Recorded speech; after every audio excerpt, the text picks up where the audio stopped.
When we started this back in October, we kind of started with some of the basic topics that we really connected with, like codependency and things like that. But Shannon and I were talking today that we never have talked about or never done an episode just on feelings. Right. And I think this is really hitting home for both of us because, with the recent shooting in Parkland, I know for me it was really, really, really difficult. And even things around the house that are happening with, your children or your loved ones and dealing with different people's feelings. Well, what stimulated this was Dana. Hi, Dana. She had written in saying, gosh, I feel so selfish that I'm feeling missing my children. I feel so selfish that I'm empty nested and I'm not happy for them. I'm sad, I'm lonely, and I feel so selfish. And I thought, what a profound statement. A judgment. I feel selfish because I feel sad. And I said to Suzanne, wow, we need to get back to the basics. We've never just talked about feelings and how it's okay to have feelings. There is no good or bad feeling. Feelings are like crayons in a crayon, container. Red is no better or worse than blue. It's just different, right? So the same thing when you have a category of feelings, anger, sadness, frustration. But it's so interesting as a therapist when I work with people, everybody has a judgment on feelings. Right. They'll say things like, I'm angry. Right. I know it's bad. Or someone, when you're telling them you have these feelings, they get angry with you for having those feelings. Yes, which exactly. makes me so frustrated because, I have such strong feelings. I don't think anyone realizes that because I keep them pretty bottled up. I'm always happy. But I do have very powerful feelings. And I know when I express them to people that they sometimes can get angry with me or not really understand why I'm like that or why I'm feeling that way. Right. So that's hard for me. Yeah, and what people will encounter is we have a culture that says you should not feel. And so when you're the kind of person that you are and that I am, that's why our hearts connected instantly. Our hearts connected very quickly because we're both very deeply empathic and compassionate and we feel everything, which is a blessing and a curse. So when you start showing your feelings to somebody who's not comfortable with feelings, they start saying things like, suck it up, come on, really? You're gonna be a drama queen, right. Or they'll talk you out of them. That's another big one. Like you say, I just miss the kids. I just can't get over the sadness. Well, come on, Just you've been waiting 18 years. Right. Like, get to the gym. Like, go out dancing, have fun. What are you upset about? The kids are gone. This is a good thing. So people try to talk you out of it, or if you're angry or hurt by them or at them, then I didn't mean that. That you're taking it all wrong. You're twisting things. So people in our culture are so uncomfortable with feelings. So the first statement I want to make is feelings aren't right or wrong. They just are. If you have a feeling, you have a feeling. There's nothing wrong with it. And you can't change how you feel. The only thing you can change is how you react. Right. And so being able to share how you feel in a healthy way and being able to say, hey, when you said this, this is what came up for me. I'm not blaming you, but this is the feeling that got triggered. Please don't talk me out of it. There's nothing I can do to change it. If you want to change your behavior because you don't like that I felt that way, you have that choice. Right. But I'm just letting you know how I feel. Right. You know, It's so interesting we were talking about this because this came up after, last night I was having a conversation with my daughter and she's 12 and I love her dearly, but she's getting to that age where she's just saying sort of mean things, and very critical. Yeah. And I just was like, I was just having a conversation with her about some of the things she was saying about her brother and to her brother. And then she said sort of this biting comment to me and the tears started to flow. And I was so mad at myself for being upset because I knew she didn't really mean it, but it just hurt my feelings, and I had to walk into the other room and she was not prepared for my reaction. And, and I explained to her, I can't change the way I feel. When you hurt mommy's feelings, it hurts my feelings, and I cry easily. But you know what I love? We talked about this a little bit before on camera, but your knee jerk is, let me not show her this. Yes. Let me pull it together. Let me zip up. And I feel like, no, you have to we need to know our impact. As a 12-year-old human being, you need to know that when you say this, it could impact, that your words are powerful, that you do have an impact on people when you say things and do things. And I think a lot of times kids don't realize that, and then we grow into adults that don't realize that, and then we have people that are no empathy, you know, and then we start calling them narcissists and other things because they don't have any care or concern for how other people feel. I think that you're taught that when you're 10, when you're 12, when you're 5, it hurts mommy when you do this or when you say certain things. So I do think it's important for you to share. Yeah, I was wondering, like, should I even let her know how much she hurt my feelings? And I think your dog's feelings are hurt. Yes. My dog's having some feelings right now. It's very Just so you know, hectic. we're doing this because we have busy weekends coming up. Shannon has her cleaning person here, and the dog is flipping out. Yes, he's having some feelings because he's very scared of his own shadow. But we're getting these episodes done, so just so you understand, we're in real life, we just are like committed. you. Yes, we are committed, and we are doing this when we can, in between the moments. Yes, right? yes, we can. And you were just sharing about your daughter, and that your daughter's 12, and Suzanne and I mirror each other so much because my daughter's 18. So your daughter's going through independence stage. She's starting to come into like she wants to be competent. She wants to be, say what she wants, and she wants to become a little adult. My daughter's 18. She's a late bloomer, so she's now asserting herself, and she's now wanting to rebel. I was prepared at 14. I was like ready for her at 13. I was like, bring it on, I'm ready. She's rebelling and now. she did no rebellion, and now she's at a stage where she's like, I'm figuring out who I am. Maybe I'm this, I don't know. Maybe I'm that. She's wanting to identity form, which is completely normal. And is triggering so many feelings for me. Oh my God, I know I gotta let her go, but I'm not ready. And then sometimes she needs me, and then other times she doesn't. And I don't know when. And so it's bringing up so we were both crying in different houses last night and just feeling. But, one of the things that I love is I started to shut down, and I started to go in my room and just go, I'm just need to stay away. And then I went, that is not the healthy way. Yeah. So I got my daughter, and we talked, and she told me her feelings, and I told me my feelings, and we understood each other's feelings, and came to just a beautiful place. So I think in a healthy world, we acknowledge these feelings, we talk about these feelings, we deal with these feelings. And what I see in my business is you don't deal with those feelings.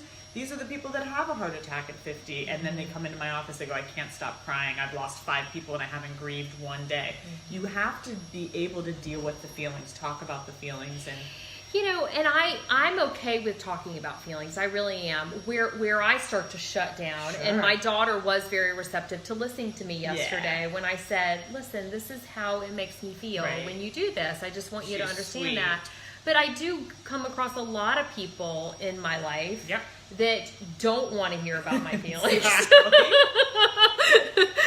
And so I really shut down when I deal with those people. But should I be doing something else, or is shutting down the safe method? So this is such a great, she asked the best questions. Okay, so let's look at one of the things I think that that I work with a lot of people on figuring out is, who are your safe people? Yeah. Figure out who your safe people are. I know I can call Suzanne any day and say, I'm unraveling, and she'll go, oh my God, why? She's right there. And then I have other people that are like, okay, well, unravel quick because I've got 5 minutes. And pull it together. So I know who my safe people are. I have friends that will listen for days, and I have friends that will say, pull yourself up by the bootstraps. I know who my people are. So figure out who people are in your life. There are some people that are perfectly emotionally available, really great sounding boards. Those people are safe, and you can let yourself be seen. The people that shame you, these are people that say things like, are you kidding me? Really? We're going to do this right now? Oh my God, you're crying again? Oh my gee. That's shaming. That's telling you don't feel.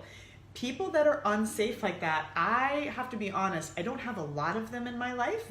Sometimes they have to be in my life. Maybe they're a boss or whatever. But the people that do that, I work on, either educating them. When you shut me down, it's really painful.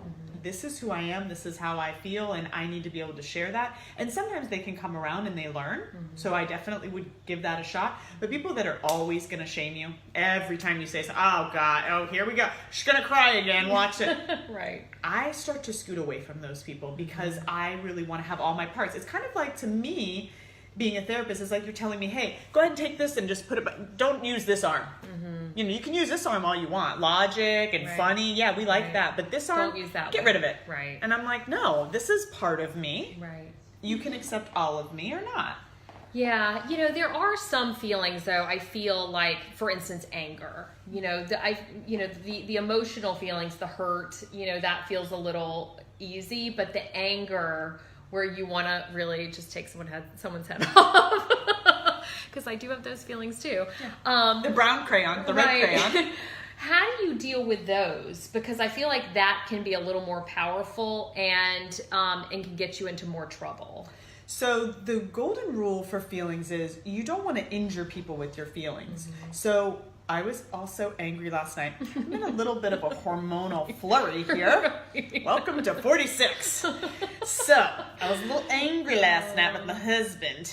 And so I think the first thing you have to do is when you're feeling that, some of us feel rage, that boil in your belly, you do need to take that to the back bedroom. I love pulling out a piece of paper and just kind of writing like the worst, meanest letter ever and then shredding it or tearing it up immediately and kind of getting it out. Or maybe you go in your car and scream, or you go in the bathroom and scream, and you get that ragey feeling out. You take a deep breath. What you tend to find is most of us are not angry, we're really hurt, but anger is more comfortable. So a lot of people go to anger when we're hurt or when we're sad or grieving. So to figure out like, okay, what am I really angry or upset about? Right. Once you've got that, then you can go back, and I did, and sat down with my husband and said, I am angry with you about these things. These are the things that have happened, and I feel angry, I feel hurt, I feel pain, whatever it is. And that is the healthy way of dealing with it. Of course, he didn't want to hear that. Nobody wants to hear that. Right. And he may have gone into like, trying to talk me out of it, but I didn't mean to. Okay, that's fine. But when you do A, B, and C, this is how it impacts me. Right. And it does. It makes me angry. It makes me hurt. It makes me sad. And so that's how you negotiate with people. So you're not injuring them. You're not shaming them. Shame would be like, you're such a jerk. I can't believe you did this. I hate you. That's not fair fighting. But fair fighting, which is important in relationships, is to be able to say, hey, I'm mad at you. You hurt me. Right. I am not happy with the way I got treated. And I want you to take a look at this. Right. And in a healthy relationship, after he calms down, you know, people get defensive, but then it's like, gosh, you know what? I did hurt you.